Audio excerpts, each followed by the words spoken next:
our struggle is. And I wish we can all focus somewhere around there. Instead of making a change, by giving them the skills, the right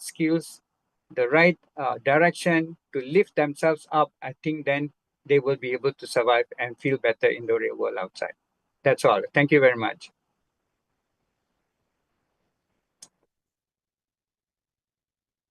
Hello. Yes, Nithyananda, thank you. Yeah. We heard you loud and clear. So okay, all right. Yes. So Thank you, Mr. Yes, Balasubramaniam. Thank you for your sharing. Yeah. You're welcome. Yes. So as what you mentioned, that the youth of Hindu descendants in Malaysia are experiencing all these struggles and difficulties to grow. Like when they grow up, they have very low self-esteem. They don't know how to come out. And then you are trying to help them with different solutions, music, and different types of guidance. Actually, it's very, yes. Yeah. Yes. Actually, there are two things I just want to reflect on it. One is that the contribution from the SPH, the Supreme Pontiff of Hinduism, by reviving the e-Gurukul, for example, which enlightens the children from a young age by awakening their superconsciousness. And that is actually a fundamental solution for people not to fall into low self-esteem, not to fall into violence or non-activism. So children with the consciousness awakening actually are very mature from their inner space. They will have the more matured understanding of life, and they will naturally become leaders.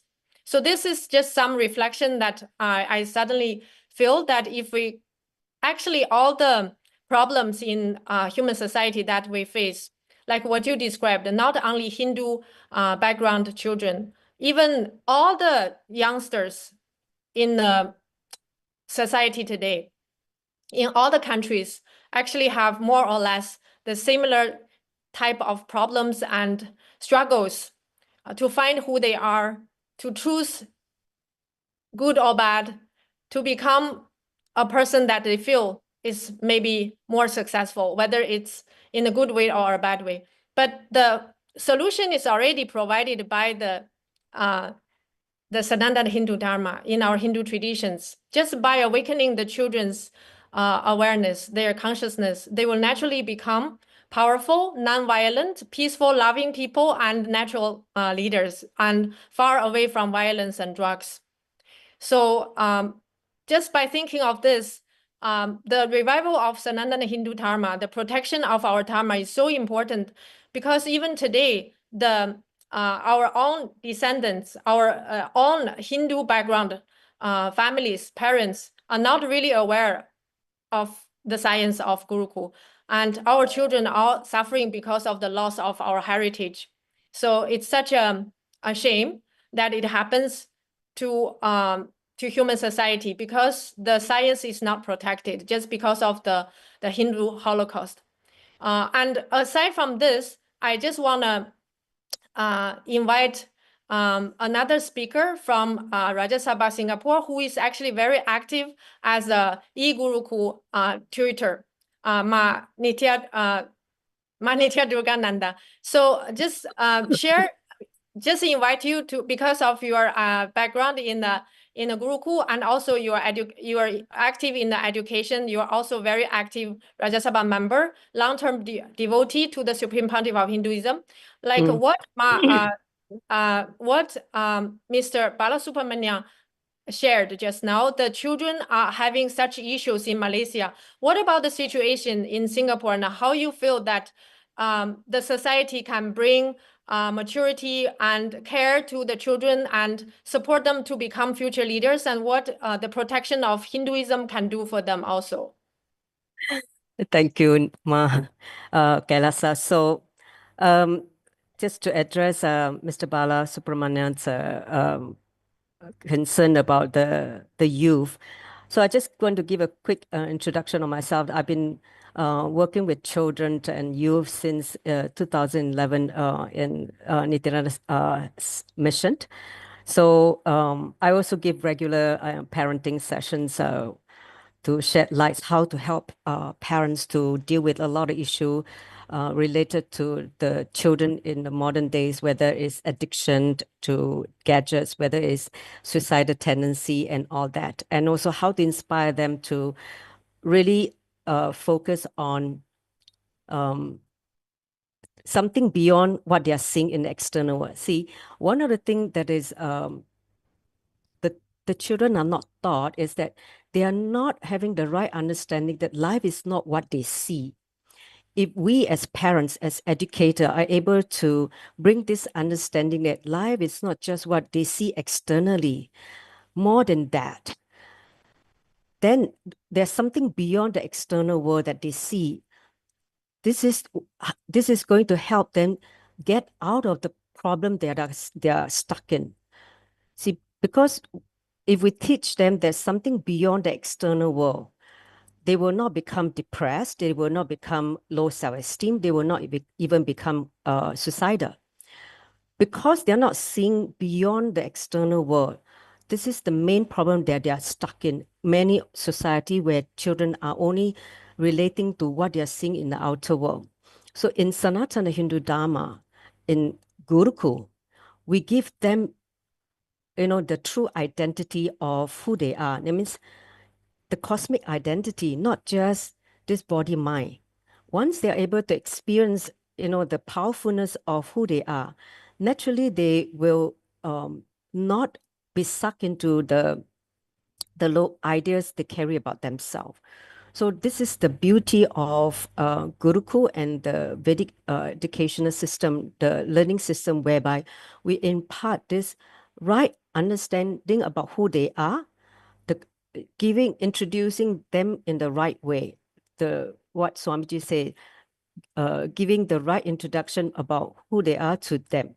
So that is the main thing in our teaching. And of course, with the guru's initiation, guru's inspiration, and the connection with the enlightened masters and avatar, that helps in also giving them many opportunity to experience the higher dimension of life. And that naturally gives them the excitement, the enthusiasm, like what Swamiji also initiate all of them into the third eye awakening and manifesting of Shakti.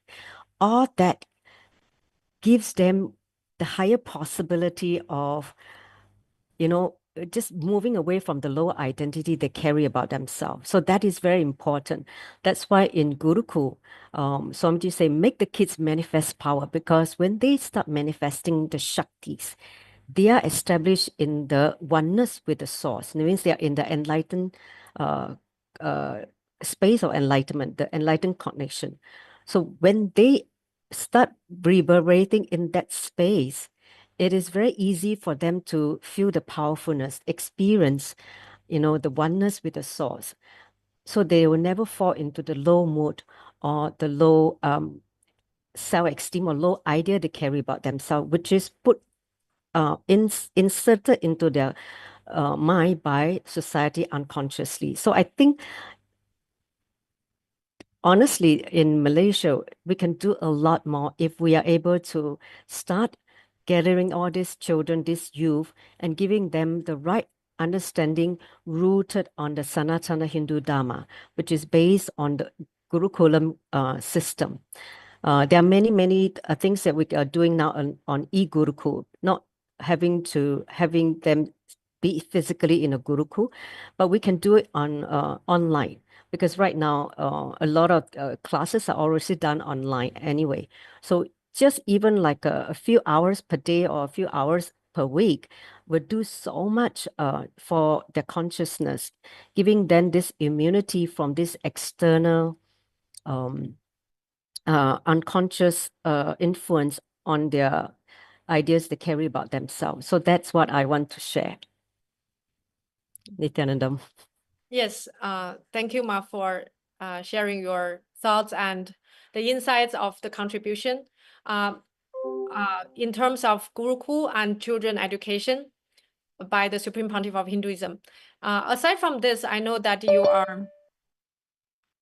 have been active in the building of Kailasa for many years, and you yourself is also very active in your personal life as in the field of education. So can you share some lights from your perspective, what you see the Hindu Holocaust and persecution that are happening in the society, even in Southeast Asia to some extent? And what do you think that we should do as practicing Hindus, even though even for people like you who are not even born from a Hindu family, but we choose to live the lifestyle as a practicing Hindu, what we can do to protect the Dharma, and what we should all join together and contribute to the society in the terms of prosperity and religious harmony.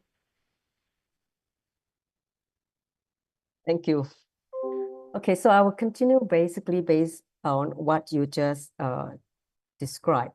See, I was not born as a Hindu, but I represent a growing community of practicing Hindu.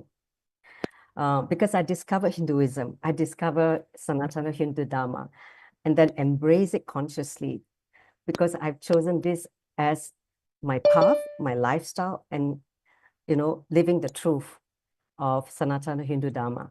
So today I want to speak as a voice of new living Hindus, people who, like many of us here, who discover, of course, by the grace of the Guru, Bhagavan Nithyananda Paramashiva, who have happened in our life, and then we discover this amazing tradition.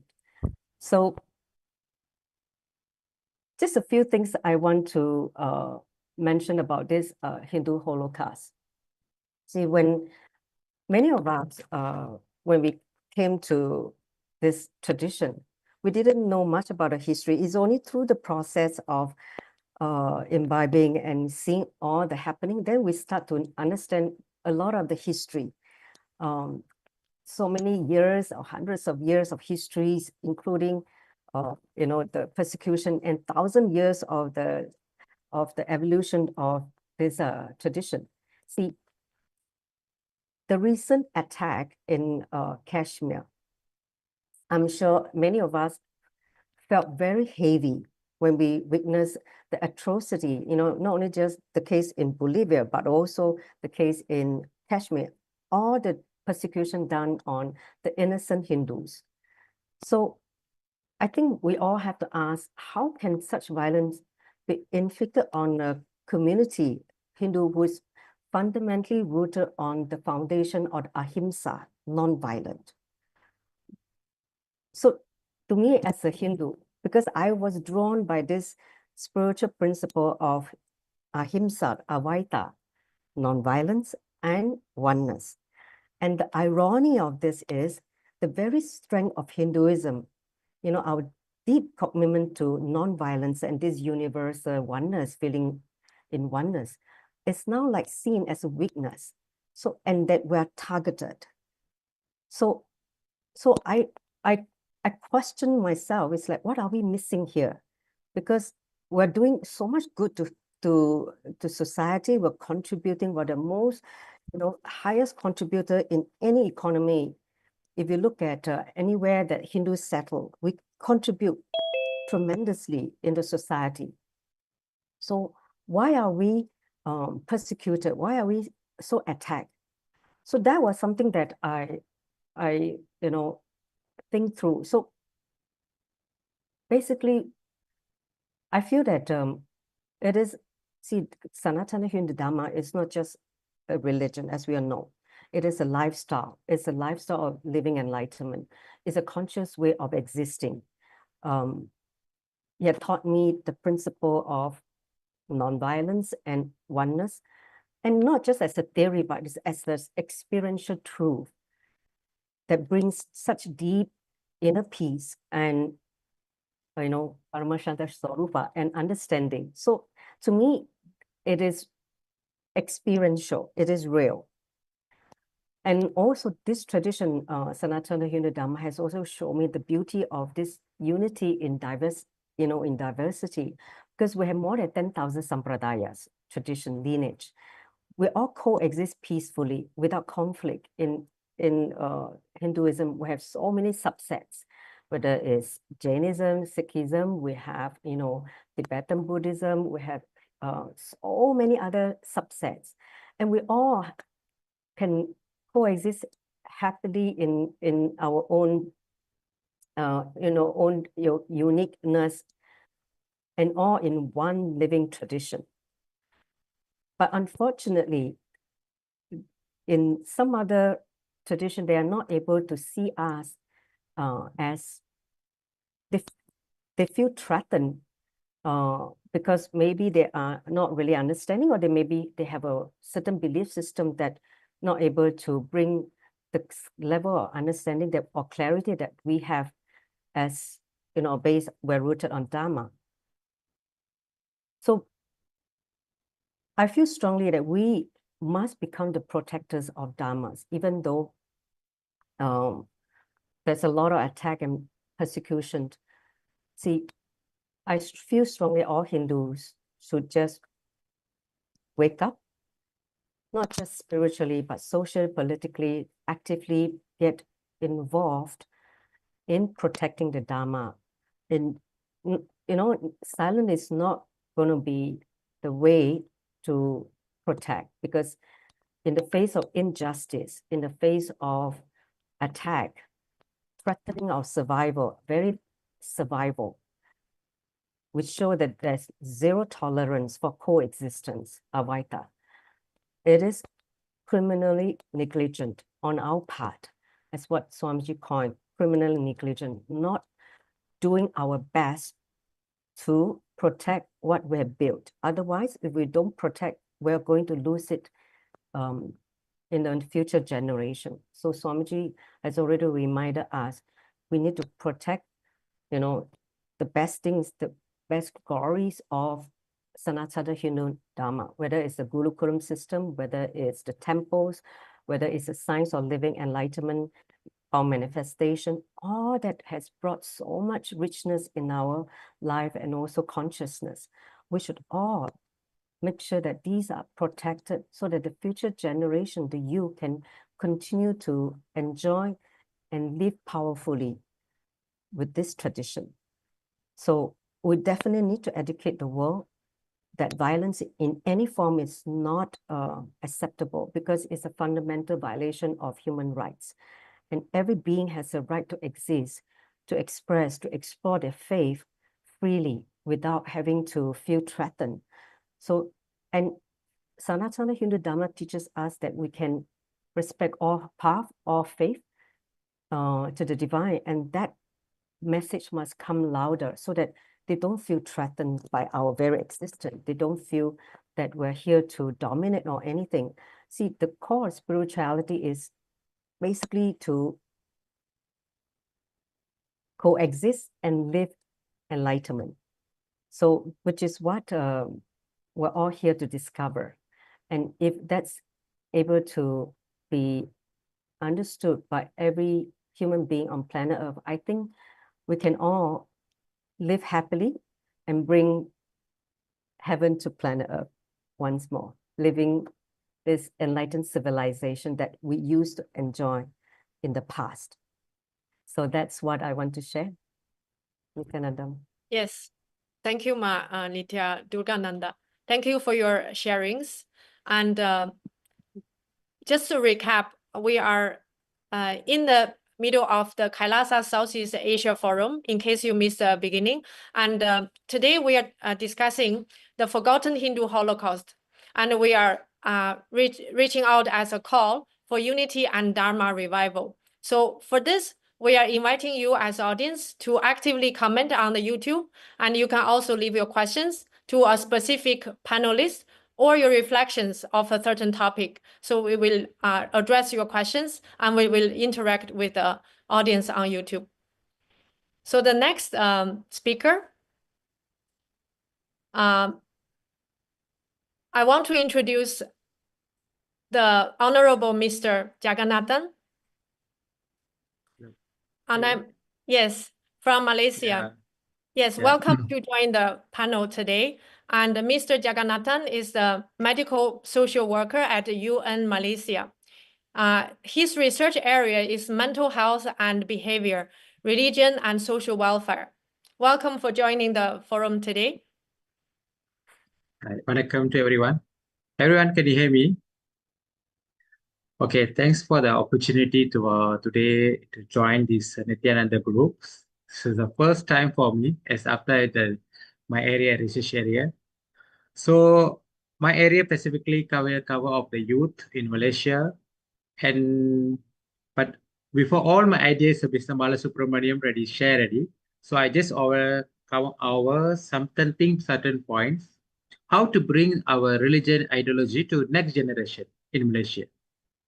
Because everyone is here, we focus on the youth and society, but we are more worried on the religion identity in Malaysia for next generation.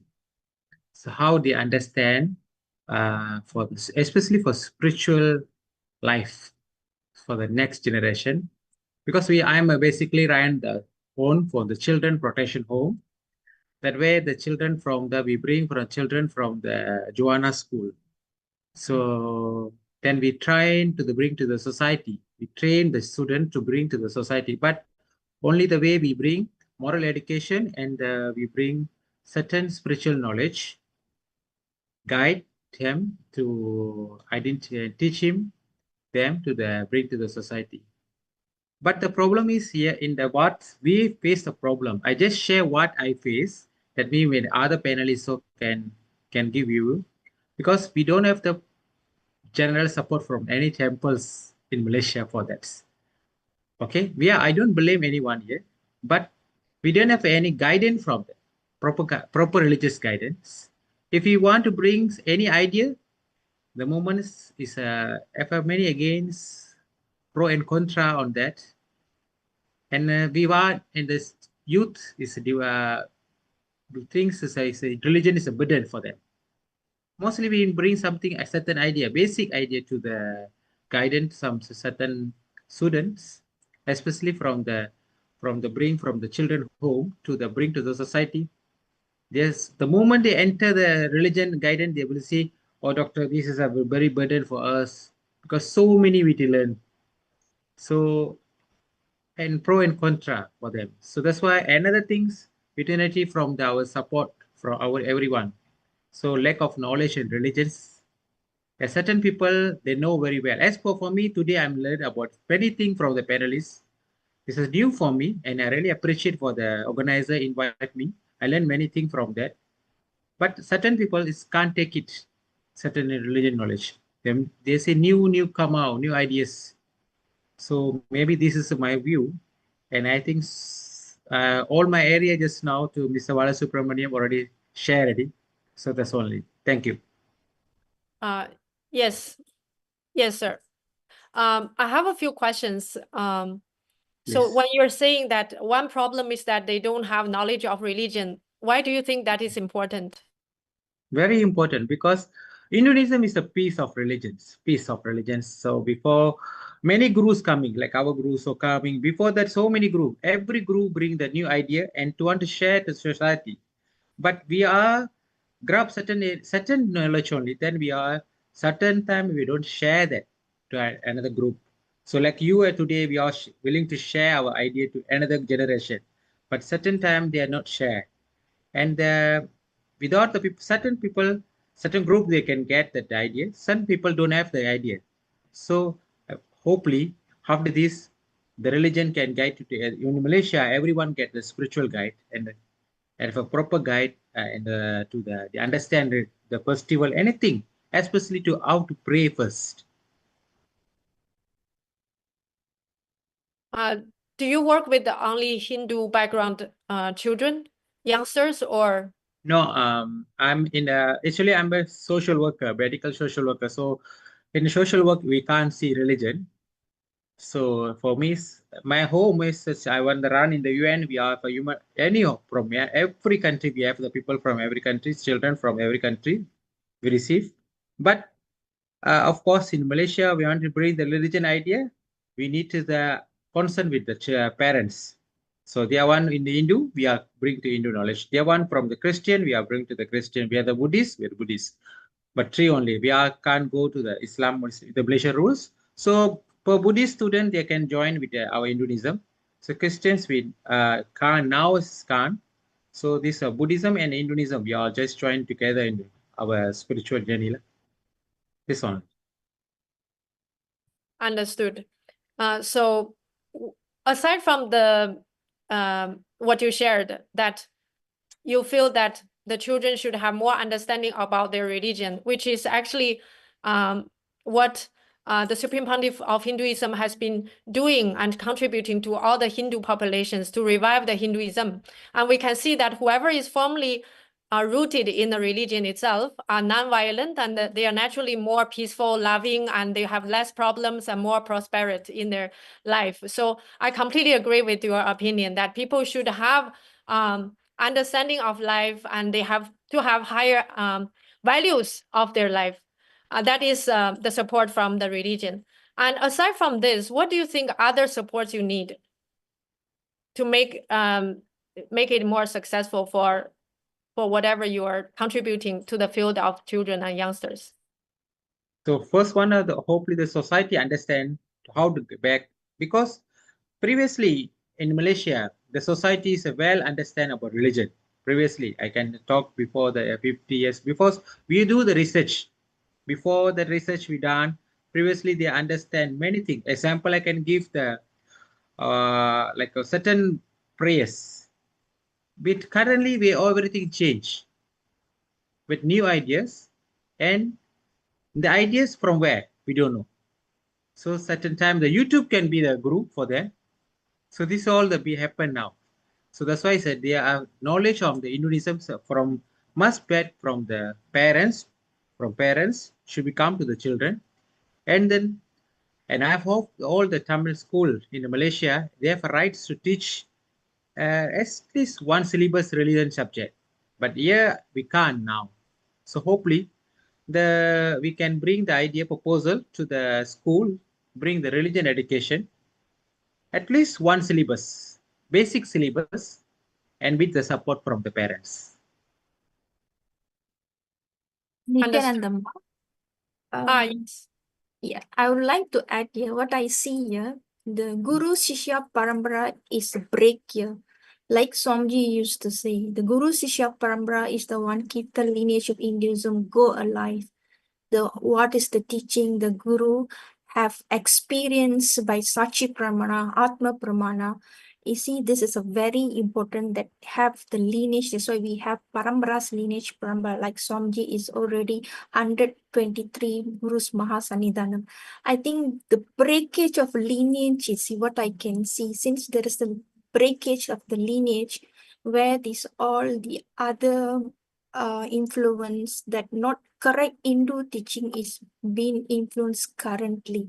So I think this is a point that we really need to look into it. Like Swamiji used to say, we cannot have kaka biryani. It means biryani means Yeah. biryani. It should be authentically, and Swamiji teaches to question them. If anything, where is the source? Which sastra, which pramana are you taking? We should be right enough to ask the question before we educate or take whatever is being published. But sadly, would say that we can't blame anyone. Maybe they doesn't know where to get it.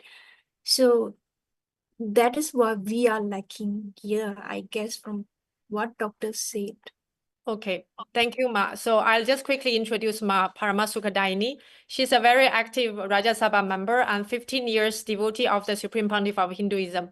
So what she just addressed, that is the persecution on the gurus, the denial of the importance, the core accent, the essence of gurus' role in Hinduism.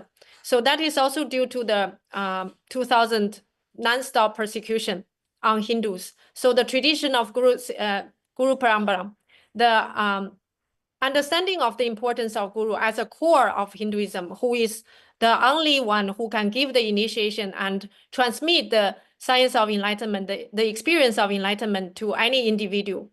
So that is not there anymore because of the persecution. So that is a fundamental reason for even modern society, the families are not able to continue the teaching of Hinduism, because there's no guidance, there's no understanding of the in-depth teaching and the essence of the Hindu culture. I also add to what Paramasukadarani just said, just a few things. See, we need to get back to connect the future generation to the wisdom of the scriptures. Swamiji again and again emphasize that we need to get back to the source knowledge of the scriptures, whether it's all the different Puranas, different Vedas, Agamas, all that are important because they are the source of the knowledge of who we are. And so much inspiration can be drawn from just understanding all these scriptures. So that is one. The other thing that we should again and again bring back is like what she said, the Guru Parampara, that means Guru-disciple relationship, the whole lineage, Guru Shesha Parampara, right? So it's like telling the story about the life of enlightened masters, all these different incarnations.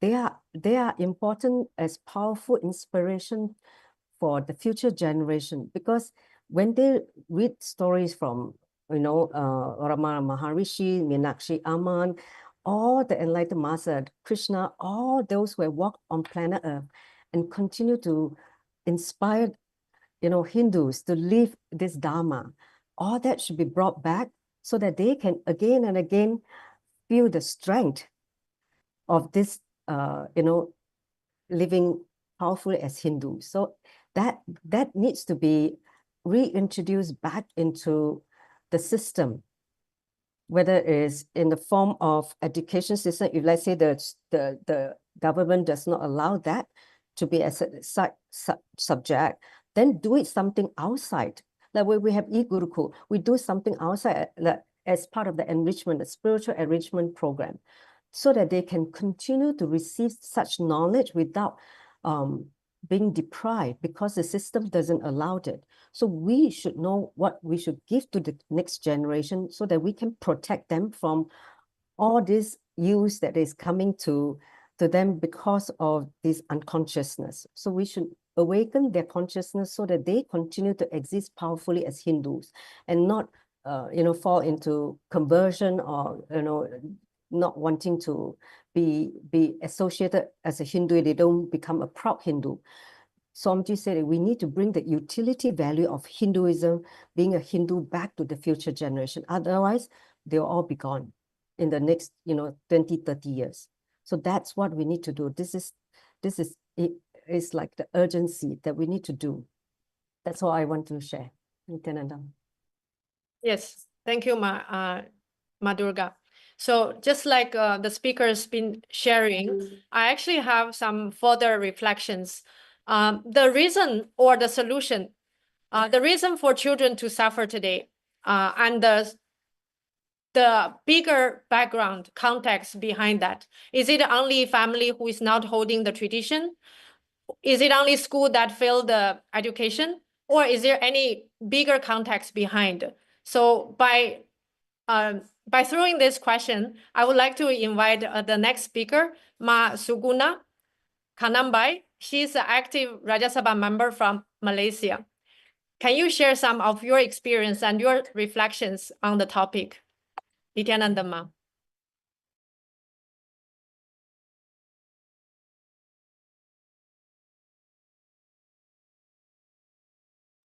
Nithyananda Ma, can you unmute yourself?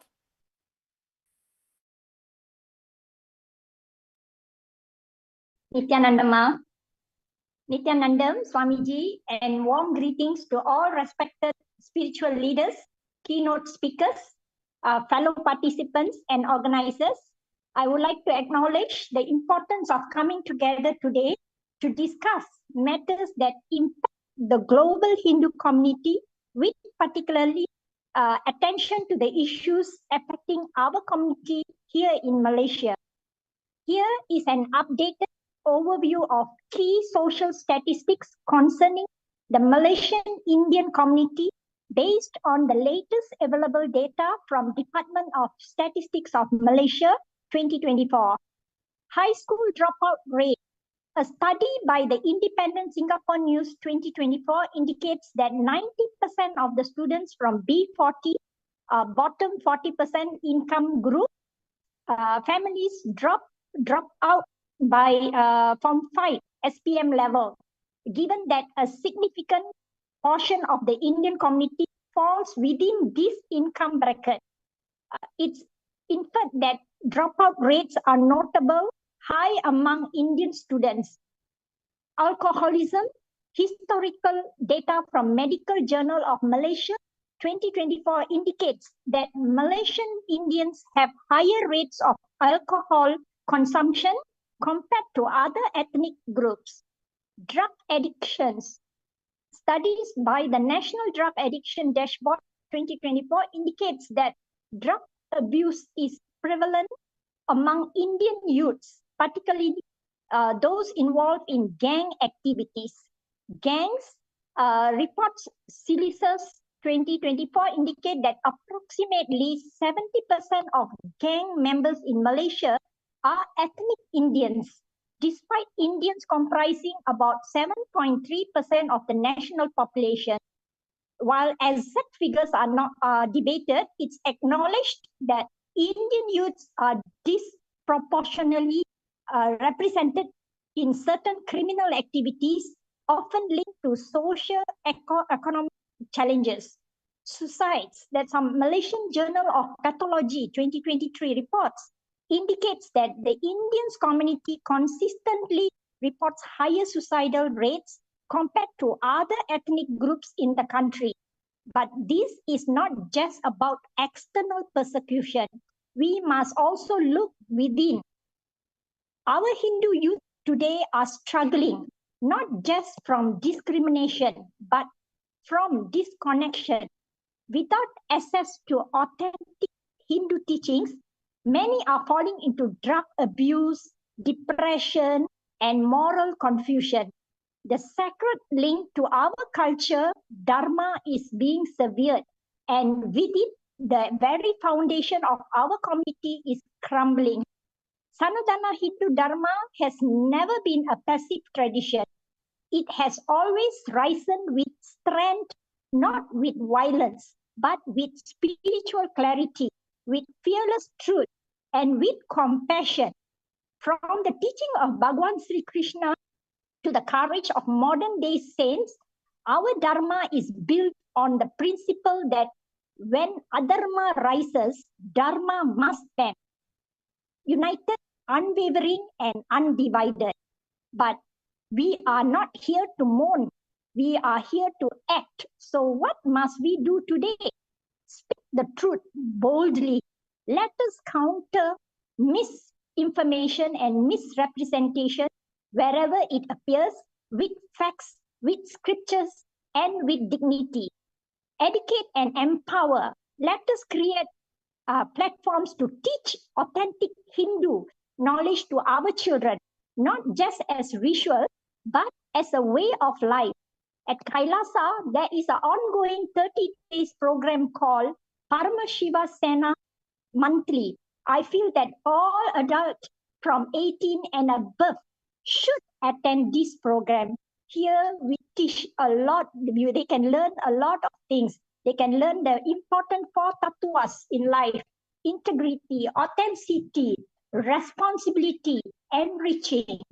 And also they can do incompletion from whatever past life they have gone through. So all these will help them to improve themselves. Okay. Okay, unite across differences. Whatever Shaiva, Vaishnava, Shakta, Smata, we are all one family. Our strength lies in unity.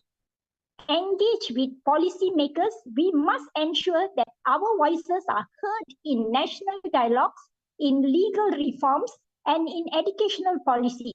Support and defend each other. Let no Hindu ever stand alone when attacked. Let no temple fall into neglect. Let no youth be left behind. One major reason is a disconnect from the uplifting and empowering values of Sanatana Hindu Dharma. This forum Uniting Voices of Dharma is not just a one-day event. It is the beginning of a movement to restore the dignity of Hindu identity, the movement to ensure that our future generations can live with pride in their faith, a movement that does not fight hate with hate, but counters ignorance with wisdom, oppressions with courage, and fear with the strength of spirituality, unity. Let us remember the words of Maha Upanishad, Vasudhaiva Kudumbakam. The whole world is one family. Today, we rise not as isolated individuals, but as one united voice of Dharma. Let our voices echo across Southeast Asia and beyond. Sanatana Dharma will not be silenced. Loss of Dharma is equivalent to loss of direction. Hinduism is not a religion. It is a way of life rooted in discipline, compassion, and self-awareness. When youth are denied exposure to Dharmic teachings, they lose their moral compass. The breakdown of cultural and family values is a direct consequence of this disconnection. So, a call for action. We must actively create access to Hindu education through temples, online platforms, community centers, NGOs, and mentorship programs. Government must be urged to protect religious freedom and uphold the rights of all communities, including Hindus. Let's unite across the region to build a strong Dharmic network that supports our youth, defends our tradition, and stands up against injustice. Sanatana Dharma has survived thousands of years of challenges, not by force, but by truth, inner strength, and resilience. Let us become the voice for the voiceless, the shield for the vulnerable, and the touch bearers of Dharma in this generation. Dharma Rakshati Rakshita. When we protect Dharma, Dharma protects us. May peace and courage and divine grace guide us all. Thank you, Nithyananda. Thank you so much, Suguna. Very powerful and very detailed analysis and reflection on the situation that the previous guest shared regarding youth and children. So it's what I understood from your sharing. The problem is there with the youngsters and children.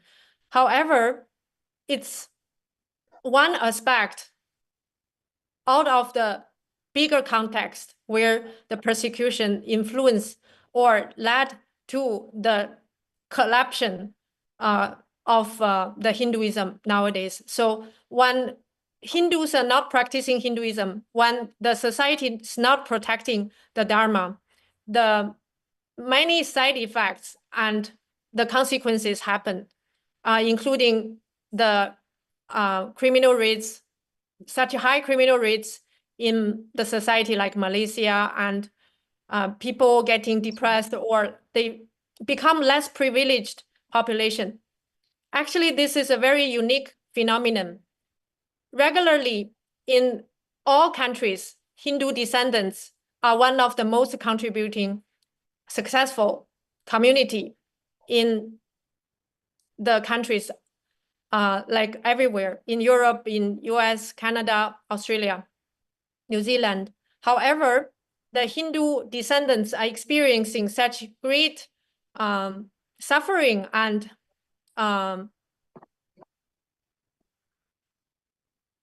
the situation right now in Malaysia is very difficult, like what you described.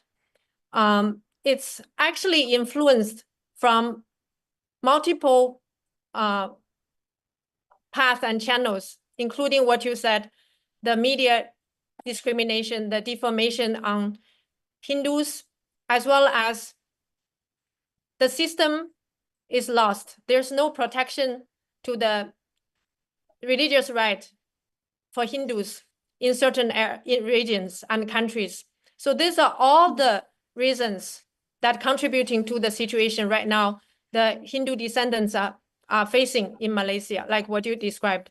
So, and I really support what you shared just now, that we should stand up instead of being negligent Hindus. We should understand our responsibility and stand up and voicing out and tell the truth and fight for our rights and keep the Dharma alive in Malaysia. That is most prioritized from our side. And what you shared, the Paramashiva initiative done by the Supreme Pontiff of Hinduism is open to all Hindus, even non-Hindus in Malaysia. It's a completely free program where you are initiated into the science of enlightenment. You will be given all the best essence, the teaching, knowledge, yoga, meditation, food, everything that are revived by the Supreme Pontiff of Hinduism as the essence of Hinduism. So just by going through this 30 days program initiations, you will be you will be on the right path to your enlightenment, as well as be part of the revival of the Sanatana Hindu Dharma. So together with Ma Suguna, I also request and want to inspire all the audience to be part of the program and also share this great program, the news, to all your friends and people who you can reach out to, and inspire all the Hindus to join the program, even non-Hindus. Because Hinduism has too much to contribute. We are peace lovers. We are only contributing in all societies. We never have real conflicts with anyone. We are non-violent. So all this good, we can say, culture, heritage, we can bring to all the countries and regions to contribute to every corner of the planet. So thank you very much for your sharing. It's very powerful and inspiring. Yes. So Yes, I thank just you. want to remind all the audience on YouTube, you are welcome to share your thoughts, your reflections, and also you can ask questions to any panelist or general questions to us. We will address this the time during the panel. So the panel will last a little bit, another 15 minutes. So you still have time to follow us and then share your thoughts on the YouTube live.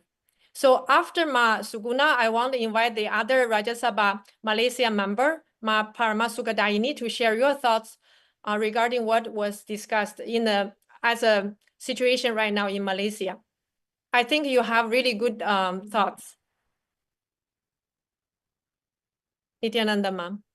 Nithyananda Ma. First, I would like to my deepest gratitude to our Guru, Bhagavan Sri Nithyananda Paramasivam, to his lotus feet, to give this opportunity. And thank you for fellow Rajya Sabha members and fellow speakers here. Okay. So when come to Malaysia, I think we shouldn't forget about Raja Cholan. The December of Rajendra Cholan. He conquered the Southeast Asia, and he is the one have it 19th, 17th century, he have came to the Malaysia. So that way our Hindus in Malaysia started. So from that day until here is such a long way we have come. But now where are we? So if we are one of the farthest community in the world once upon a time, but where are we now in Malaysia? What happened to all the past? I think it's been forgotten all the past that what Hinduism have given to the country and world. So like so many panels speaks about the youth, about the children, why we be having so I think there's a gap between the generation that we've been lacking. On the top of that, what I would like to say that for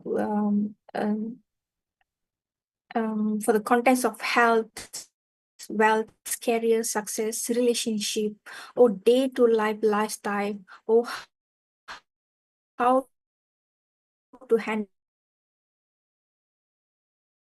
or expand our very everything. Just name it, you will have it in simple way. So nothing that zero in Sanatana Hindu, but we are still lagging it. Why we are lagging it? So there is a comment social media is not playing part, or the NGO is not playing a part here.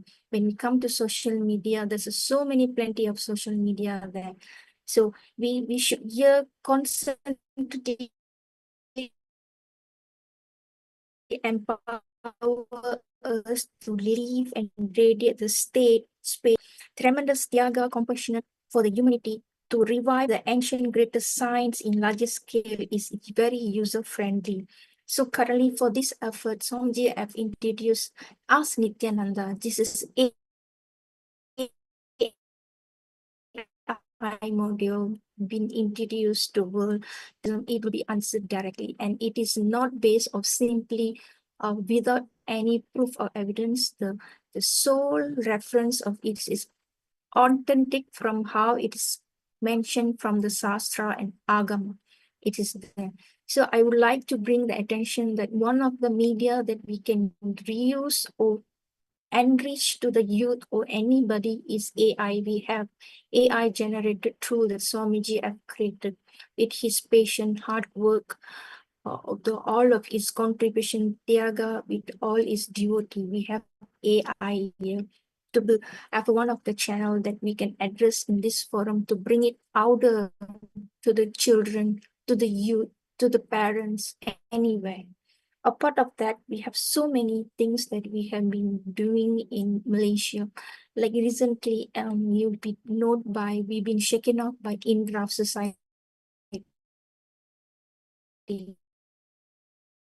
This is one of the NGOs giving a voice about Indians in the Malaysia. Even they have submitted in 2017, they have submitted paper in UK about the persecution that what we've been suppressed in Malaysia, but that is not enough.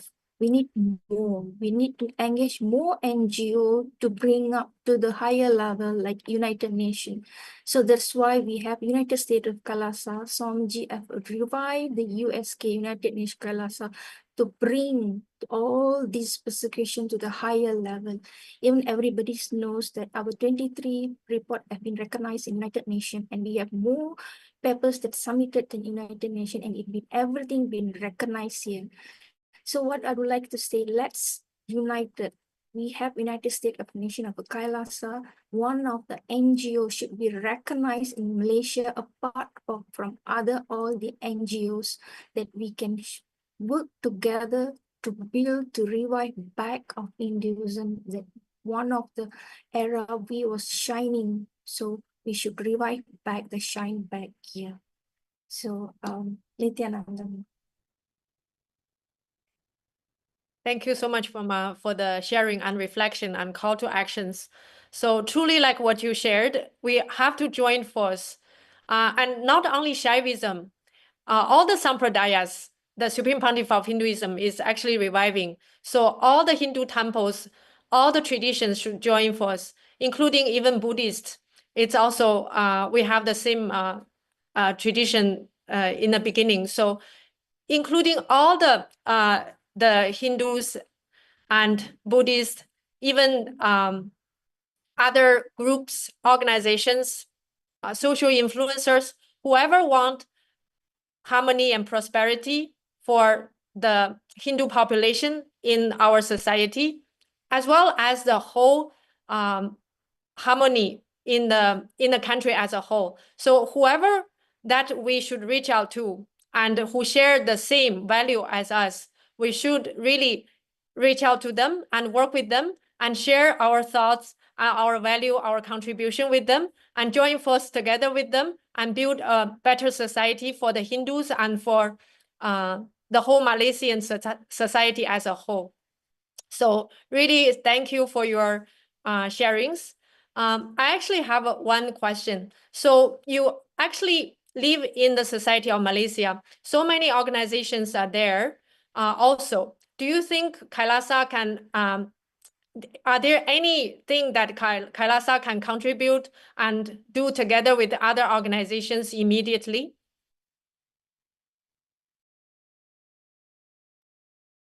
Definitely, Ma, for sure. Because we are like 24/7, we are here. Because we are here, like you say, not like Hinduism. This Hinduism this is way of living. So whoever in Dharma centric. We should together collaborate together because like when the peace aways from the world, let's say there's a collapse will happen, the war will happen, because we need to keep this world alive. So we need to have collaboration from every NGO to keep the peace. It doesn't matter where we come the background, the end of the day, the peace is that matters. So yeah, definitely we can collaborate with all the NGO to be more stronger, the voice to be more heard and loud. The more the merrier, the more the loud voice will be heard. So we should work together in Malaysia with USK, build a relationship, and whichever guidance that we need authentically, we should give the guidance like what we have, Swamiji is giving it. Like I doubt that heard about the Swami have given AI. This is the first spiritual AI, which is really be proud to say this, all the youth, young, we have any problem, stress, mental ill, everything, they can just type and ask the guidance. So we should more encourage more marketing in other saving, reach out more. So for us to reach out more, we need more hands, more voice. So we should come together for the sake of our future generation, because Hindu is the way of living. It is not a religion. So we have solution for everything. You just name it, you have it. Is the thing. Yes, Ma, we should work together. Thank you, Ma, for your sharings. So, so now we have come to the conclusion that the problems that Hindus are facing in Singapore, in Malaysia, are due to different reasons, including the media deformation, the system discrimination in different areas, and also the negligent Hindus that we don't keep our tradition alive. We are not reviving. We are not feeling responsible for the loss of our heritage. So all this are contributing to the reality that we have lost our right, we have lost our pride, we have lost our dignity. And what you shared just now, Malaysia Rajya Sabha is actually contributing a lot to the society. You are hosting, actually, what I know is you are hosting free yoga programs, healings, and you give anadan, you share knowledge from the Supreme Pontiff of Hinduism, which is a cosmic truth, to whoever that you encounter. All these great efforts we have been doing. But the only thing missing is that we are not uniting all the forces to join together, to build the future together. So that is something I feel all of us can bring back to our daily work in the future, especially the Rajya Sabha of Singapore, Malaysia, as well as other Rajya Sabha members who are watching this live. It's our responsibility to voice out and unite and reach out and share our values, enrich all the organizations who share the same values and have the same hope for the future to act together. Only when we join our voice together, we can become stronger and we can make impact and change the society. Okay, so thank you so much. And by addressing that, now we have opportunity to invite another honorable speaker from Singapore. His name is Mr. Saravanan. He's a naturopathic physician with 24 years experience. He's a founder of Naturopathic Therapies Clinic, specialized in energy healing, psychotherapy, wellness, deeply rooted in Sanatana Dharma, guiding healing through ancient Indian practice. So he is a very successful Hindu background individual in Singapore. So today we have the honor to invite him to share his insights, his understanding, and his perspective on the topic today. How we can join force together and what we should do and to make impact, to make the protection of Sanatana Hindu Dharma, the revival of Sanatana Hindu Dharma happen, and what the revival of Sanatana Hindu Dharma can contribute to the society, even such a modern society like Singapore. Welcome, Nithyananda. Hi. Yes. Namaste and vanakkam to everybody. And thank you for introducing me and inviting me for this session. And my humble pranams to Guruji. I am actually traveling and I'm at the airport now, about to depart for Singapore. And but I will do my best, but please bear with all the noise that is in the background. And I couldn't help it. I tried to find the most quiet spot that I could. Anyway, I would want to go about this topic because I wanted to share why I became a naturopathic physician. I was a mechanical engineer before, and before I became a naturopathic physician, I realized that it was my calling to help people to realize their inner wellness and also to promote the truth of Sanatana Dharma. I had been searching quite extensively, exploring all the different faiths that was available to humanity. And one thing that I realized that the Hinduism, that the so-called Hinduism that we prescribe and we associate ourselves, is actually originally known as Sanatana Dharma. And in Sanatana Dharma, what it does is that it instills in me an understanding that healing and transformation must arise from within. And so healing has got to happen from within, because it is only the body that heals. No drugs, no medicine can actually heal you. It can steer you towards something, it can put you astray, but the true healing can only happen by the body and by the mind and by the emotions. So I wanted to be a physician that would help someone transform and heal themselves in their mind, body, and soul. Yeah. And the Dharma taught me that I am responsible for my own growth and spirituality in this worldly life that we embrace. So I also wanted to impart and empower people to take responsibility for their own well-being, mentally, physically, and emotionally. So in my practice for the last 24 years that I had been practicing as a naturopathic physician in Singapore, it had been an interesting experience because I come across people of all walks of life. And somehow, when they come into natural therapies, they have a certain inclination of wanting to help themselves and empower themselves and take charge of their well-being. So they come prepared, you know. And in my practice, I use these principles to guide individuals using scriptural knowledge. I tell them about the spirit within and how, which is known as soul. In Tamil, we call it the weed, right? And interestingly, Tamil has the only equivalent which is very accurate for the soul. It is called the weed. Yeah. And even you ask a little child, you know, hey, when your grandfather passed away, he said, Tata weed pochi, you know, that means the grandfather has passed away. Yeah, his spirit is gone. But in English, spirit, it has got multiple meanings. It means ghost, it means alcohol. It can also mean the soul within. But in Tamil, weir is the only precise word that represents the soul, the spirit. Yeah. And I wanted to instill and empower people to know the science and the mechanics of the spirit, their soul, or the weir. And in the process, they start to remove all the misconceptions that they had and start to embrace it and empower themselves. See, Sanatana Dharma is actually a very inclusive faith.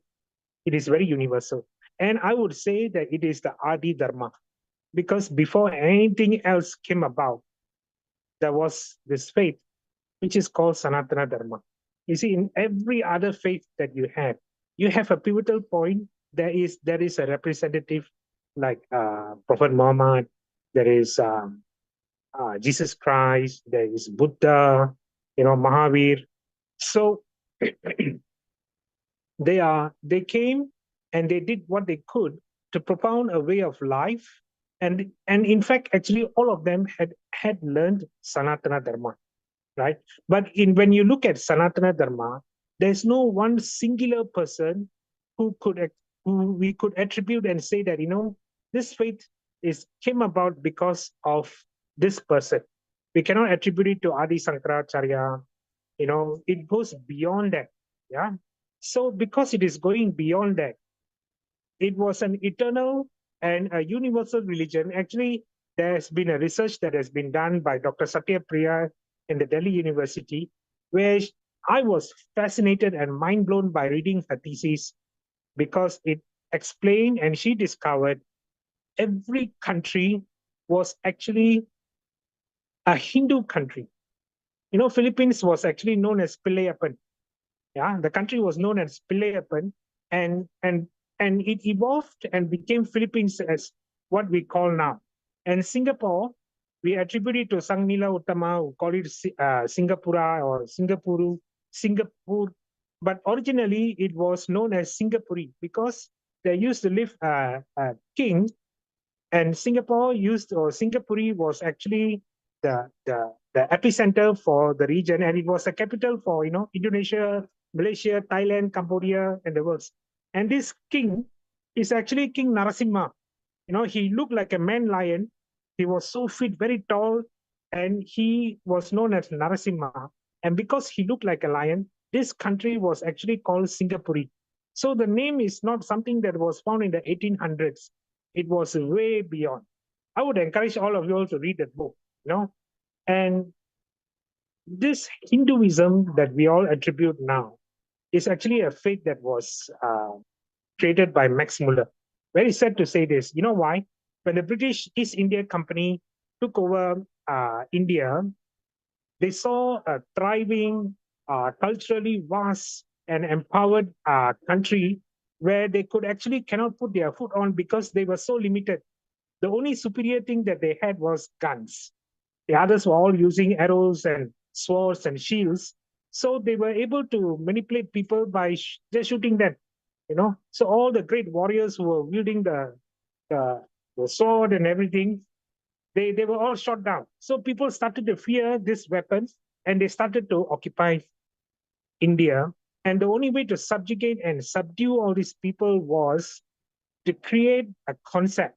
So over a few hundred years, this is what they did systemically and successfully. So they paid £500 to Max Muller and asked him to write the history of India.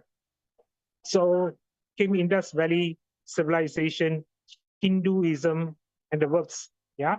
And in that process, they divided the people, they brought in the caste system, and they created a mess out of this faith. And as it evolved, we forgot. We forgot our true faith. We forgot Sanatana Dharma. Yeah. If you look at all the other faiths that are there, it's actually very convenient faith because it gives you instant salvation. You can marry multiple wives and you can have these resources. And they're very so organized because they can give you all kinds of material support. When you join their faith, you'll get biryani, you will get you can get your house painted. You can come out of poverty just by joining the faith. And it was a faith of convenience. And they were also faith of fear. They instill fear on people, and they have done this successfully. If you look at history of India and what happened in Punjab and the works, how they had to fight and to stand for their faith. They literally put the knife and said, hey, would you convert or not? Say the name of God according to their faith. And if you don't, we will kill you. So this has been going on and on and on. However, we're now in a space where we fear what is going to happen to our faith, what is going to unfold, how it is going to change, and what are we fighting for? Actually, there's nothing to fight for. All you have to do is to realize that you cannot hide the sun. There will be darkness, but light will come back again. There's no way, you can block this Sanatana Dharma. Why? Why I say this with such a conviction is because we as practitioners of this Dharma, we have to transform ourselves, stop spinning from your spot, so that when you spin, you're actually experiencing day and night, and you're actually messing yourself up in your mind, in your emotions, but you need to spend time to do and learn. So in my practice, I encourage my clients who are open to embrace a guru. A guru is actually in every faith. You have it in the, I will start in a Islamic faith. You have the pastor where you can reach out to and make confessions in the Christian faith. You have the guru in the Buddhist faith, and we have guru in our faith as well. Guru parampara, where we come in to embrace the divine wisdom, and it can only be imparted by the guru. It cannot be imparted by anyone else. And so when we serve the guru and listen to the empowerments that he gives us through his sharings, we are invoking the wisdom that is innate within us. We actually know everything we need to know, but it needs to be uncovered. And only a guru can show you the path and enlighten you and awaken you. So we need to serve the guru. We need to be awakened by the guru so that we can experience this wisdom. And after that, we need to do dharma, because dharma is a very essential part of our life. It's God's work, feeding the poor, feeding the helping the destitutes, feeding and clothing them, giving them medicine. It is something that I do. I have a trust called the Spark Trust, and every week, whatever that I've earned within that week, I put aside some sum and I send it to the trust to feed the poor. We have Nithyananda that is happening now. And it is not only through me, it is through a group of people that we are doing this. Why? Because everybody needs to eat. We are not in a space where sitting and say, hey, this fella can work and, he should get his own food and he should work for it. No. Why they are queuing there? Because he cannot work. He cannot find something to do. And because he cannot find something to do, until he finds something to do and realize it, increase the ATP within yourself, increase the Dharma consciousness, become an ambassador of God, a co-worker of God by doing Dharma. And I invoke this in my clients. You want to heal? You cannot just simply take medicine, do exercise, and eat right and sleep well and drink water. And this will not only help, but you need to invoke and cultivate faith in yourself. Go and help someone. Do Dharma to feed people. And if you are blessed, I tell you, to get a guru, it is not something that can happen automatically. It's not someone you will go on the internet and find, Google search a guru and try to listen to all their YouTube videos and all this and you become enlightened. No, it will never happen. You have to be in the presence of a guru where you can ask questions, and guru will ask you questions so that you can answer and he will respond and you become enlightened. So you must be blessed to have a guru. If you are not blessed to have a guru, no matter how hard you try, you will not attain salvation, because guru is a representation of the divine. So in Sanatana Dharma, this is embedded within us. We have it in our system. We have it in our life to embrace it and practice. And more people are coming to embrace Sanatana Dharma because it is inclusive. It is not an exclusive religion.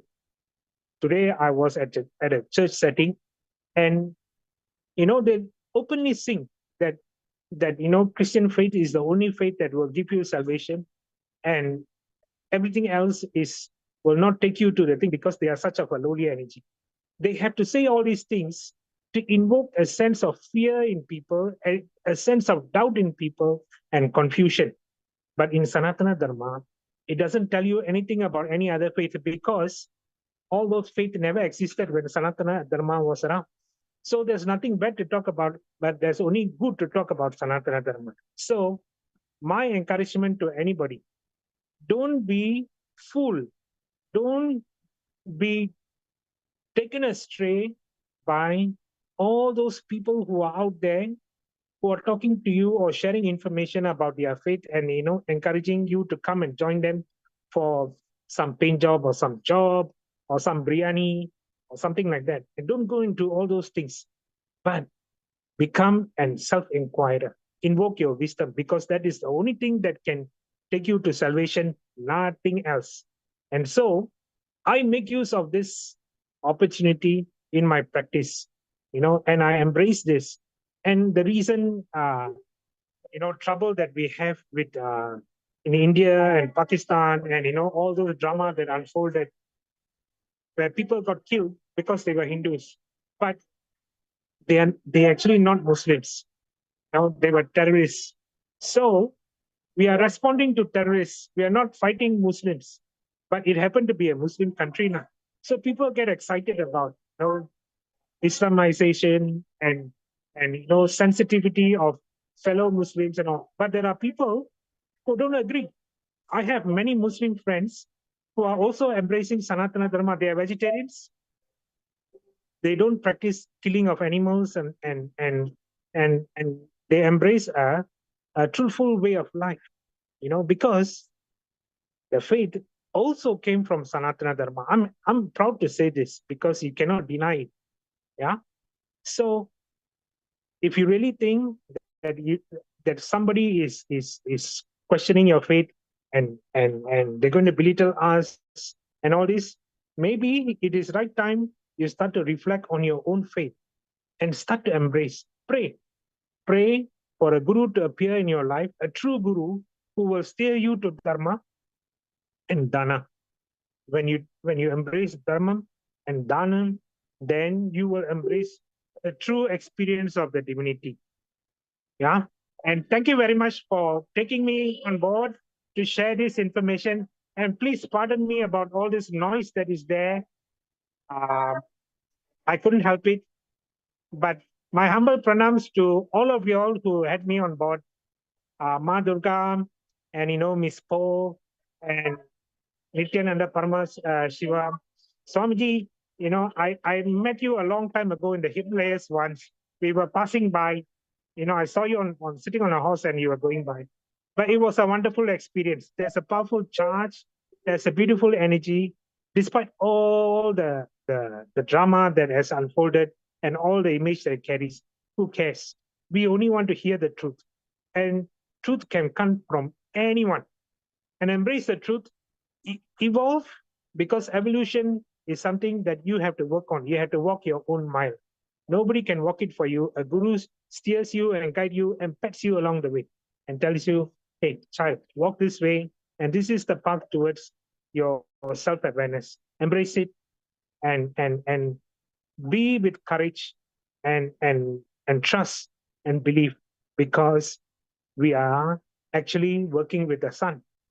It is something that can never be destroyed. And we are not Hindus. We are Sanatanis practicing Sanatana Dharma, eternal truth. Thank you very much. Thank you so much. Thank you, Mr. Saravanan. Thank you so much for taking time, and really apologize to rush you. Now you're traveling. It's a public holiday in Singapore. Thank you so much for even this. You're taking time to join the forum and share your thoughts. It's really beautiful thoughts and very inspiring. Thank you so much for the really good opinions and the ideas. Actually, so many things that you shared really reflect the same, what the Supreme Pontiff of Hinduism has already shared and agreed. So like what you said, Hinduism is for everyone. It's not barely a religion. It is actually a lifestyle. So whoever want to practice the lifestyle, they are welcome to join. And also you mentioned all the countries are Hindu countries. This is also true. The Supreme Pontiff of Hinduism actually revealed that in the Mahabharata time, 5,000 years back, actually the Bharat, the Hindu nations are 56. They are crossing from Southeast Asia, today's Southeast Asia, all the way to Afghanistan, for example. Actually, so it covers really huge area of the globe. So only because of the continuous persecution, we have lost that reality right now. But it's actually all of us in this area are Hindu descendants, including Chinese people. We have Bodhidharma, we have Buddha. So all these are in our genetic and in our gene and our traditions as well. So this is proved to be true, what you shared. And finally, what you shared, very interesting because of your background. You are psychotherapists, natural psychotherapists, that you mentioned the people suffer mentally because they lost the tradition, they lost the religion. Actually, this is also spoken by the Supreme Pontiff of Hinduism many years back. He actually said that Hindu descendants suffer the largest number of heart failure. The reason is because they dropped their tradition. So it's such a shocking reality, but it's true. And it's approved by the Supreme Pontiff of Hinduism. So now today, by the sharing from you, we understood it's not only heart failure. By giving birth to supposedly to live the lifestyle of Sanatana Hindu Dharma, when we drop it, actually our bio memory, our gene, all this, our consciousness all get so much sufferings, even leading to psychological, mental diseases, and even heart failures. I can imagine even other types of physical and mental problems we will suffer. So the solution you gave is so true. Just go back to the tradition and start practicing Hinduism and find the guru, live the lifestyle. So really beautiful sharings, really wonderful. So grateful for your time. Thank you so much for coming. Thank you, sir. Thank you. Thank Yes. you. Om Namah Shivaya. Yes, Om Namah Shivaya. Thank you. Yes, so we are very lucky, whoever that are understanding the teaching of Swamiji and following the Supreme Pontiff of Hinduism as a guru. We are the most actually, this is from myself also. We are the most lucky people on the planet because he's a real master. He's a avatar. By his initiation and guidance, we are living the best lifestyle on the planet Earth, the lifestyle to enlightenment. And we should all actually be proud of this. And by actually having this dilemma or this contrast, that Hindus have such huge and rich background, but today, because of the persecution, we have lost our pride. We have actually live in such low self-esteem, and we actually feel sorry. Many of us feel sorry that we are Hindus nowadays because of the brainwash and everything. So I want to invite the next speaker, the lead of Rajya Sabha Singapore, Ma Nithyananda. You actually, as like myself, as a non-born Hindu from a traditional Chinese family, but how you come over to Hinduism and how you think that Singapore Rajya Sabha can work together to bring the awareness and also the self-esteem, self-respect of the Hindus in the today's society and revive Hinduism in Singapore. Thank you so much, ma'am, for giving me this opportunity to share for Singapore's perspective. First, I wanted to say is that first, in order to handle this and encourage everyone to practice Hinduism, first is to not forget that we have been persecuted for centuries. And not just persecution, the temple destruction, we need to acknowledge those. And also those forced conversion that the Hindus suffer, not just in Asia, and in a lot of other countries as well. We have to look into that. And we have to acknowledge all the genocides that have been happening to Hindu worldwide. And the Hindu diaspora itself, what is happening, they don't have a place to go to. And also the political aspect of it, which create a lot of violence because they do not, because of the Hindu-phobic way of handling Hinduism generally.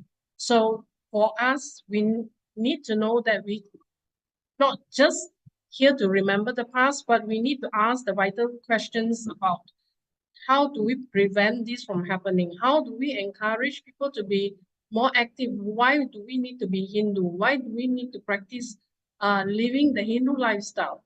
And from there, then we will be able to encourage more, especially Singaporeans. For me, as you say, I'm not born Hindu, but the minute I am connected to Swamiji through the internet, actually, all the misconception, what I have or how I live my life took a vast turn. As a matter of fact, it removed a lot of the suffering that I have in me. And once I start living the Hindu lifestyle, I realized that whatever we do, we always do from the space of compassion. We do from the space of non-violence. Everything can be resolved if we come from that space. If we share those, how should I say, enlightening thought currents to others and encourage them to live this non-violent lifestyle, actually the people living with you or people connected to you will have such a embracing, or should I say, a progressive kind of thinking. You do not have to imbibe all those negative thought currents. You do not need to have to go through day in and day out of suffering because of wrong thought currents and all that. So first of all, before even going into that, we have to acknowledge the persecution that we suffered in Asia itself, which is a major issue. So we look not just at the history, we also have to look at the, not to dwell as a victim. We should not see ourselves as victim because we are being persecuted, but we need to honor the truth itself. So what we have been through, all these centuries, all the invasions that have been happening by colonization, all the ideological warfare that Hindu has to go through, and all the temple being destroyed in India, day in and day out, hundreds and hundreds of temples being destroyed. We have to acknowledge that also, and all the psychological warfare that has been put through us by the Hindu mystic entity, constantly day in and day out by these people. How do they do it? Through the social media. And then, of course, and this is one of them, and also through our own Hindu people who are what Swamiji called as negligent, criminally negligent Hindus, which as Hindus, we do not take part in taking care of Hindu itself, Hinduism, Sanatana, Hindu Dharma. We did not put in the effort. We expect other people to take care of it. And I feel that that's not the right way to do, because if we don't speak up and we do not take, and we expect other people to take the responsibility, we will continue to suffer this persecution. We will continue to have people keep on telling us what to do, and we will never be able to stand up. We will never have a place where we can call our own, because everybody will say that, well, you can be sidelined because you do not think that what you are living as Hindu, Sanatana Hindu Dharma is not important enough.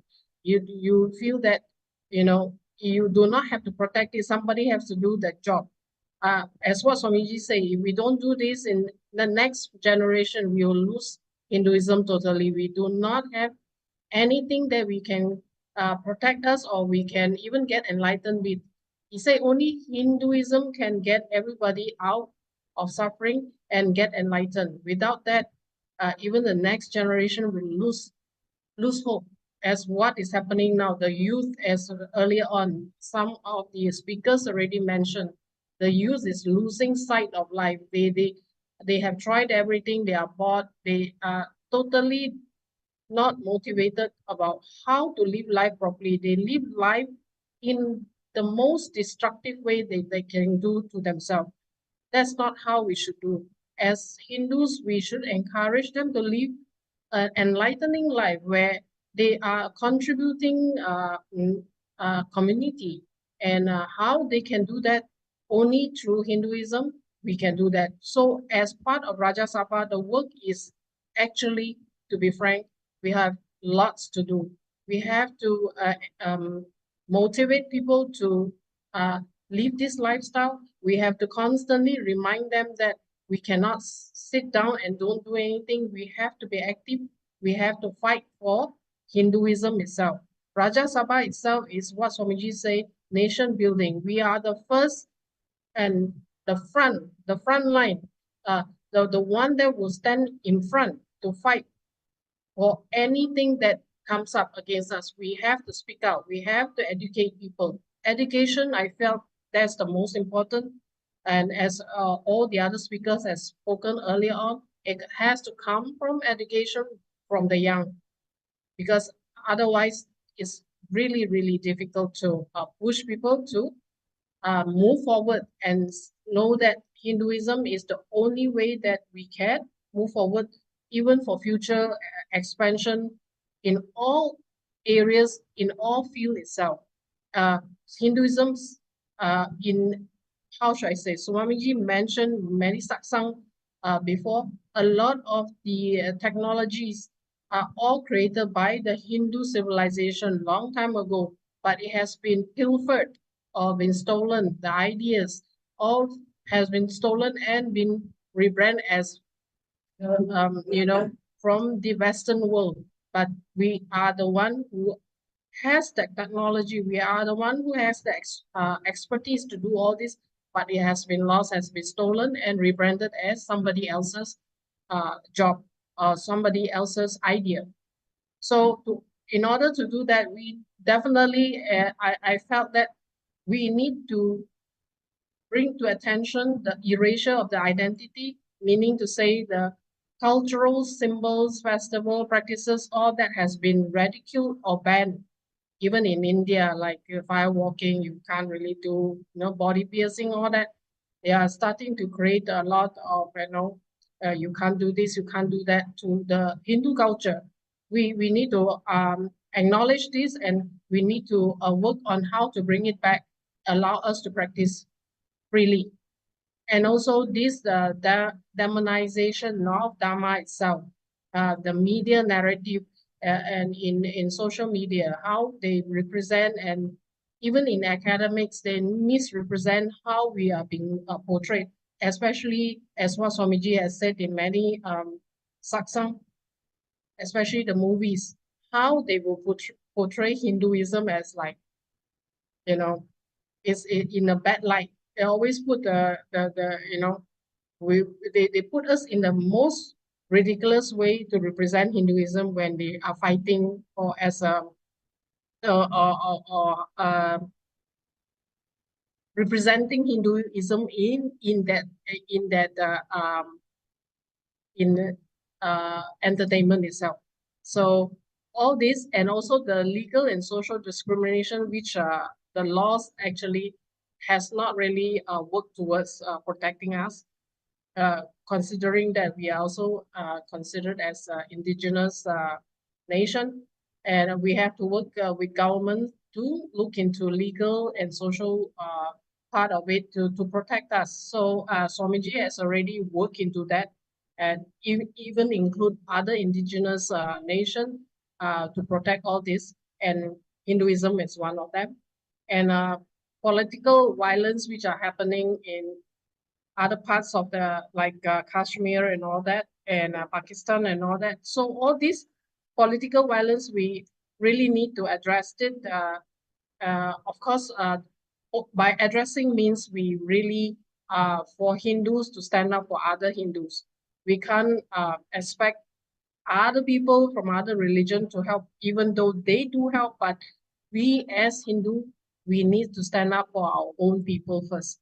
By doing that, we can lead others to start helping us, start to protect us also. So for that part, we need to recognize the pattern which is essential to break out of these issues that we are having now in Asia. Not just Asia, all parts of the world.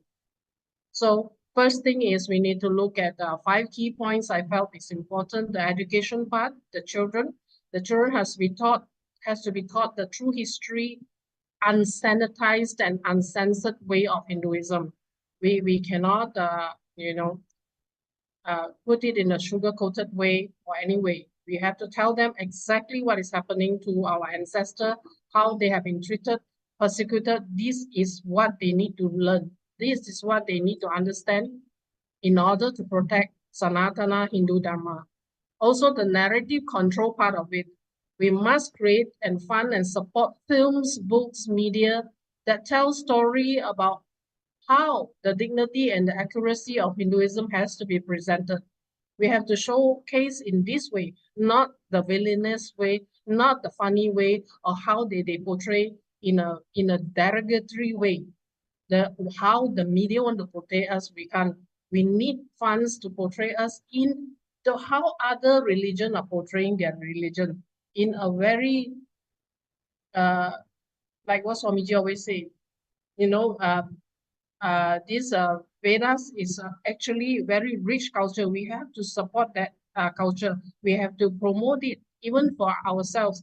We should be proud that we should able to wear our own clothes, the jewelries and everything, and not be ashamed of it. Not be ashamed that why are we so doing all this to show people that we are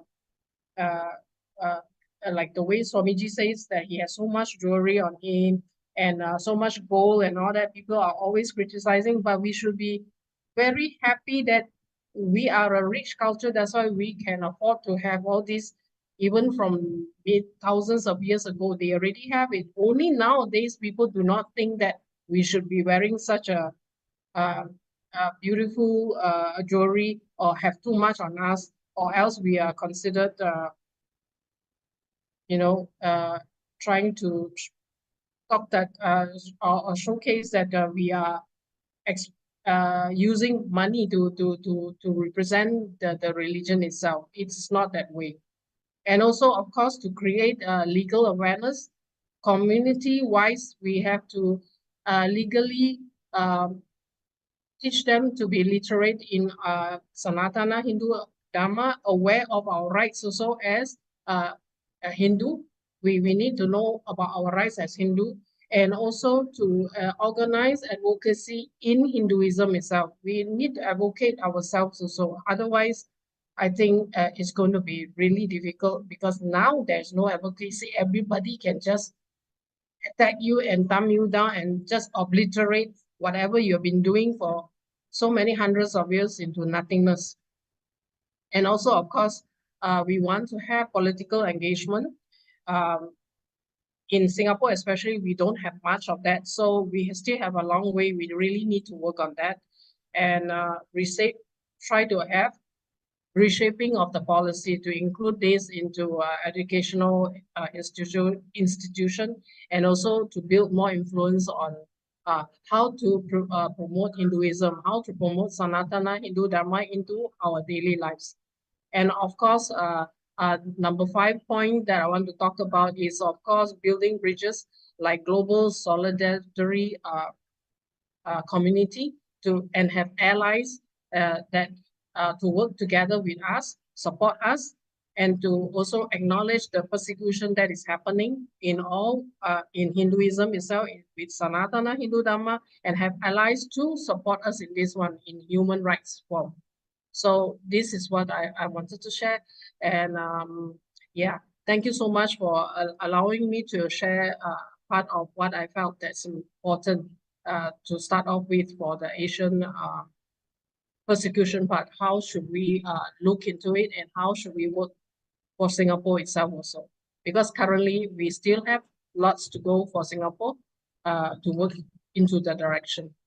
Thank you so much. Yes, thank you so much, Ma appreciate it. It's a really good summary of the situations and problems that Hindu are facing nowadays in Singapore, in a society like Singapore, not only Singapore, and also the very good decisions on the action points that you decide to take and leading your Rajya Sabha team in Singapore to achieve the great future for revival of Hinduism in Singapore. And I completely agreed, and I felt really powerful when you listed all the 5 action points.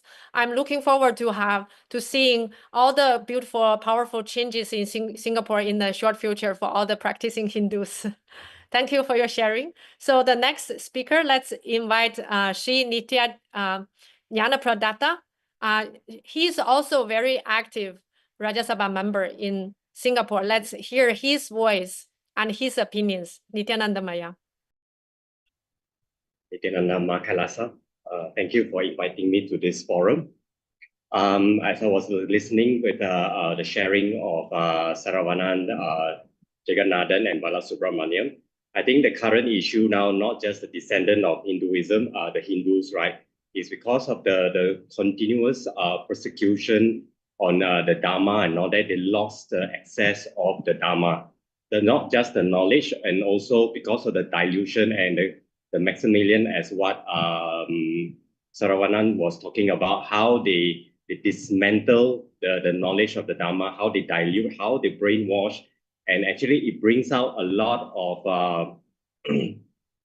what they call it, they bring out a lot of shame. Like even as a practicing Hindu, you become very shy away of your own culture.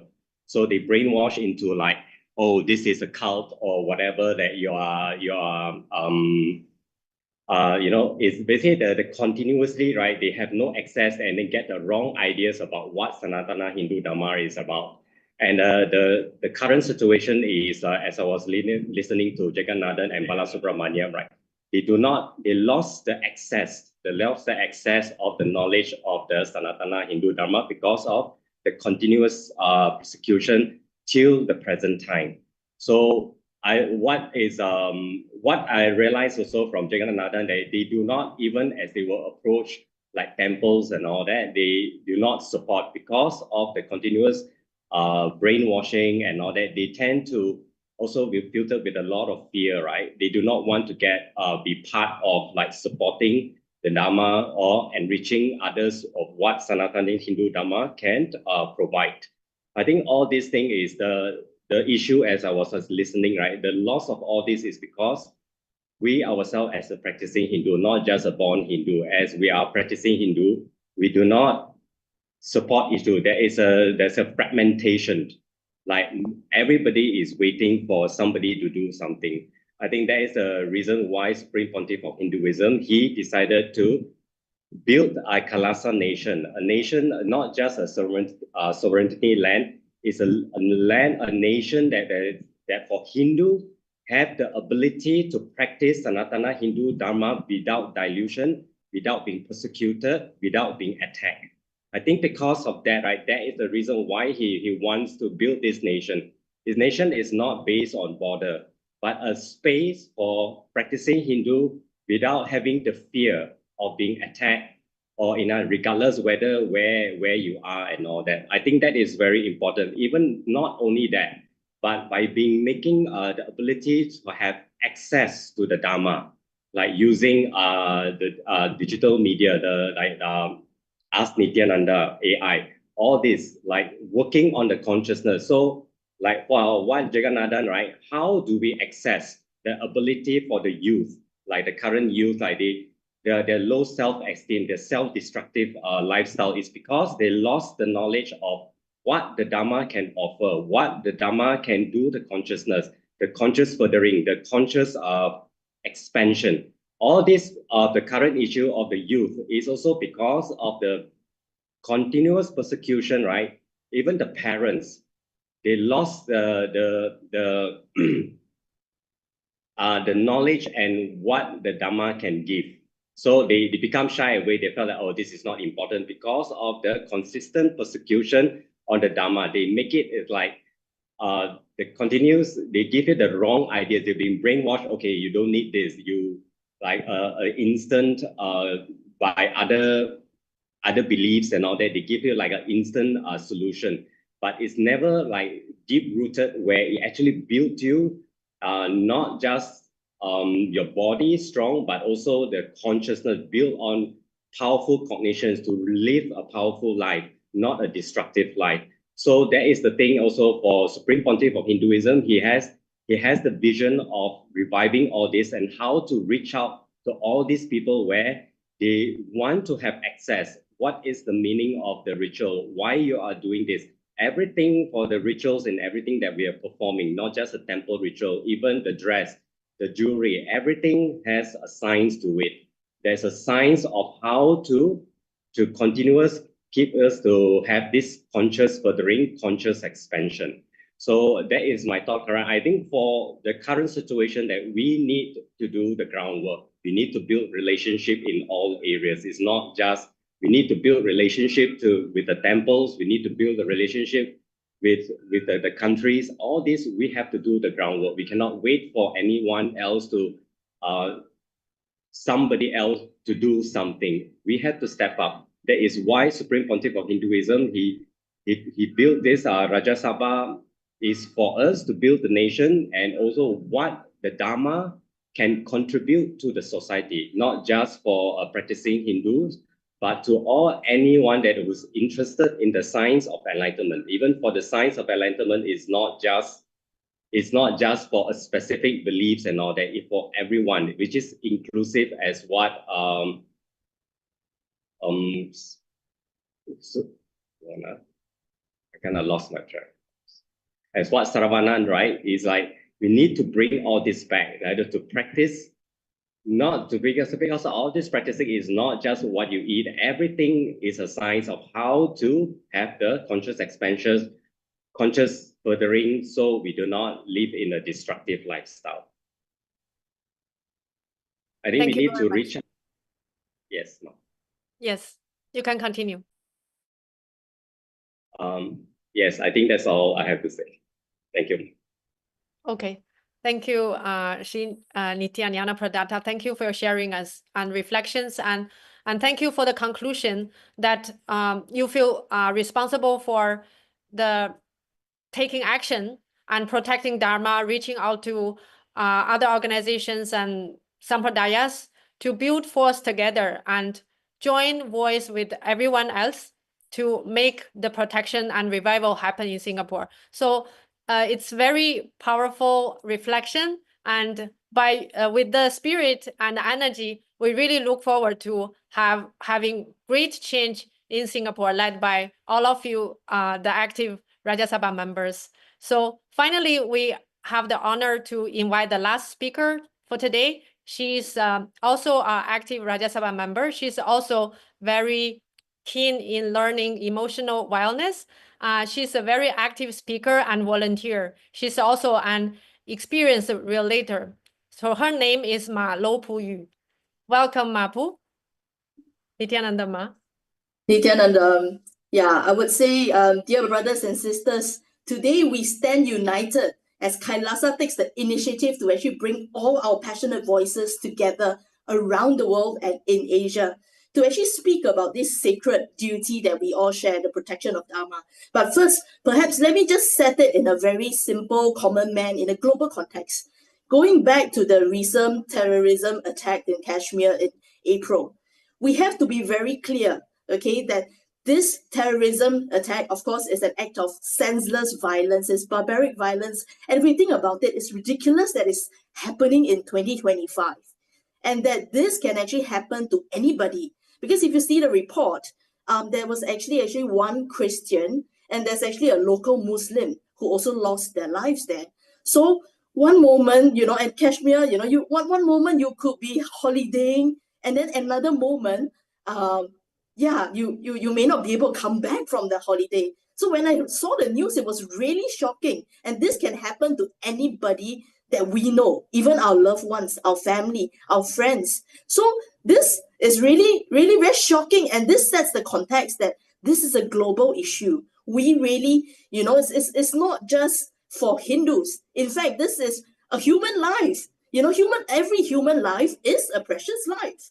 So this Dharma, what exactly is it? Right, this actually sustains, our harmony, our balance, and it encompasses truth, compassion, and of course, for non-violence as well. So I would say that we really need to urgently impart the knowledge and to empower everybody including all our future generations, to actually uphold these values. So we have to have dynamic activism and engagement in community service. We need to bring together this global awareness and to voice out against injustice, against discrimination and oppression. And again, I mentioned, this is not just about Hindus, this is about humans. And if I may bring it into the context of Singapore, even our Prime Minister Lawrence Wong, he said that he also wants to see a lot more racial and religious harmony, and how we all can come together, to bring harmony in Singapore. And of course, this will go regionally and also worldwide as well. So this is definitely one message of peace and unity. So and of course, in our digital age, we have to leverage the power of the media and the technology. So of course, this is another big topic that definitely we can save. In fact, there's just I'm so excited hearing everybody sharing, and this has actually, it can actually spawn a lot of subtopics that we can discuss. And there's so many, fantastic views, so many experts around here. So yeah, so just to sum up, yeah, I would say that we really have to, in our digital age, we really have to use also, all these digital tools to actually spread the awareness and to counter misinformation. We need to use these tools to amplify the voice of Dharma and truth. And Dharma is actually the foundation of our existence. It nurtures our spiritual growth. It fosters peace and creates a harmonious society. And yeah, like all of you said, we are living in a world that is driven by chaos and materialism. So the only way, to ensure that we continue to have love and respect and understanding is the way is to uphold Dharma. So I would strongly and warmly encourage everybody, let us become a strong collective force that embodies and protects Dharma. Individually, we are bright sparks, but together we will shine together on our world. And so, heartfelt thanks to each and every one gathered here today. Keep loving, keep shining. Nithyananda. Thank you.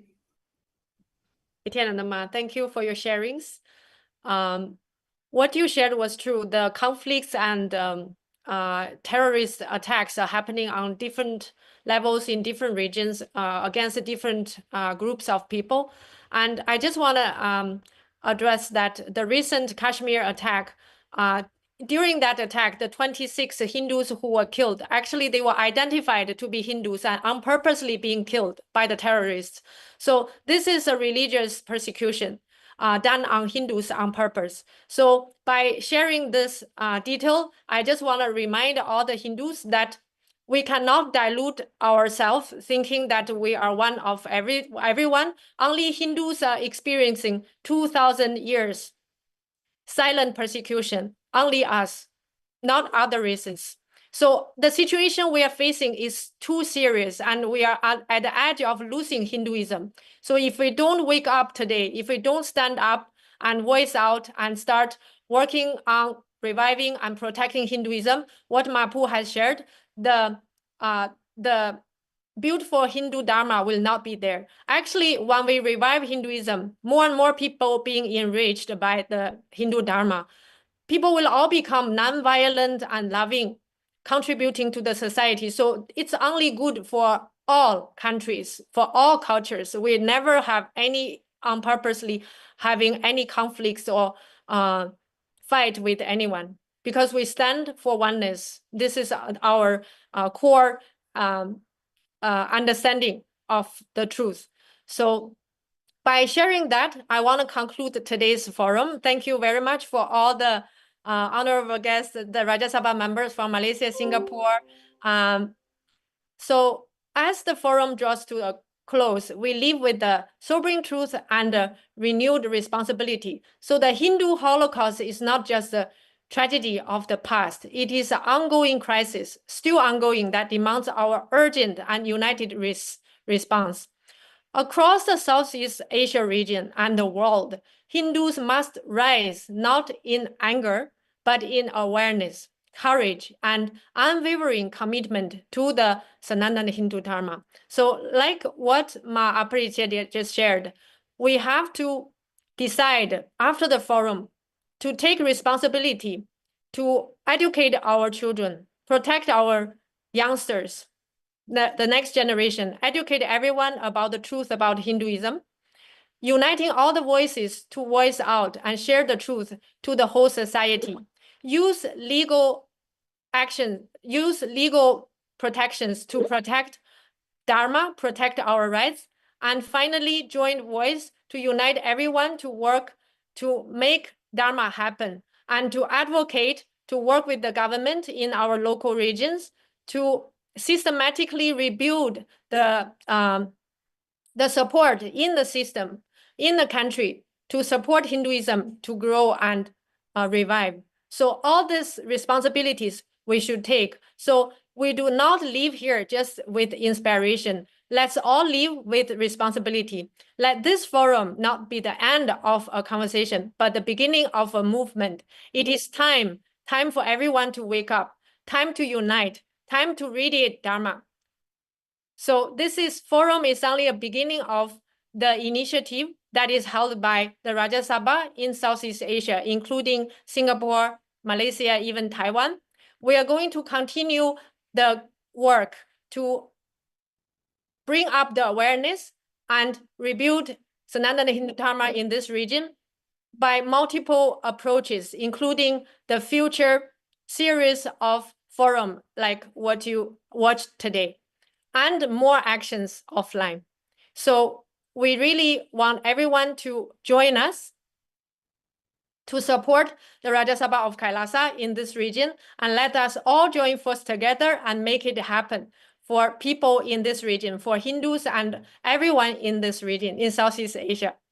Thank you all for watching today. We'll see you in the next occasion. Nithyananda.